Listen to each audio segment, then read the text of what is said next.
পবিত্র ঈদ উল ফিতর উপলক্ষে বান্দরবান কেন্দ্রীয় ইসলামী সমাজ কল্যাণ সমিতির উদ্যোগে এলাকার গরিব অসহায় দরিদ্রদের মাঝে ঈদ উপহার বিতরণ করা হয়। বান্দরবান থেকে মোহাম্মদ আলীর পাঠানো তথ্যচিত্রে থাকছে বিস্তারিত।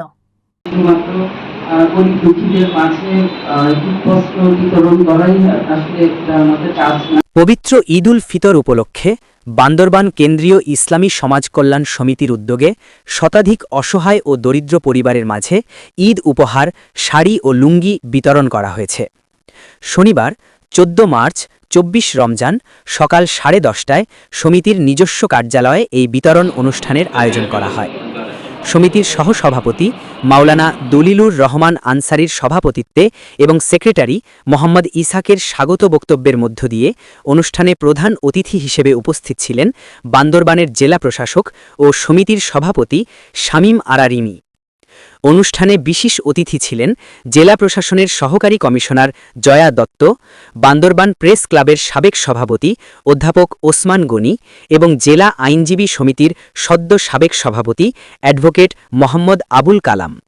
এছাড়া সমিতির নির্বাহী সদস্য মোহাম্মদ নাজিম উদ্দিন, সাংবাদিক মোহাম্মদ আলী, শফিকুল আলম বাবুল, অধ্যাপক রেজাউল করিম ও অ্যাডভোকেট সোলাইমান সহ আরও অনেকে উপস্থিত ছিলেন। প্রধান অতিথির বক্তব্যে জেলা প্রশাসক শামীম আরা রিনি সমাজের কল্যাণে সমিতির প্রশংসনীয় ভূমিকার কথা উল্লেখ করে আগামীতেও এ ধরনের কার্যক্রমে আরও বেশি ভূমিকা রাখার আহ্বান জানান। অন্যান্য অতিথিরা তাদের বক্তব্যে বলেন, পবিত্র রমজান সিয়াম সাধনার মাস এবং এ মাসেই আল কোরআন নাজিল হয়েছে। এ মাসে একটি ফরজ আদায় করলে আল্লাহ 70টি ফরজ আদায়ের সওয়াব দেন। তাই এই সময়ে দরিদ্র ও অসহায়দের বেশি বেশি দান করার আহ্বান জানানোর পাশাপাশি সবার জীবনে পবিত্র ঈদ উল ফিতরের অনাবিল সুখ ও শান্তি কামনা করেন বক্তারা।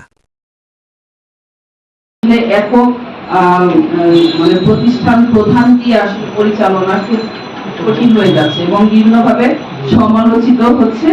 আর এই প্রতিষ্ঠানটা প্রায় অনেকাংশে আমরা জেনেছি যে আগের যে গৌরব সেটা অনেকাংশে হারিয়েছে তারা।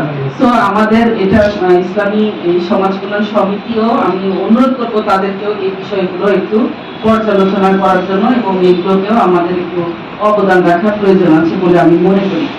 আরেকটা বিষয়,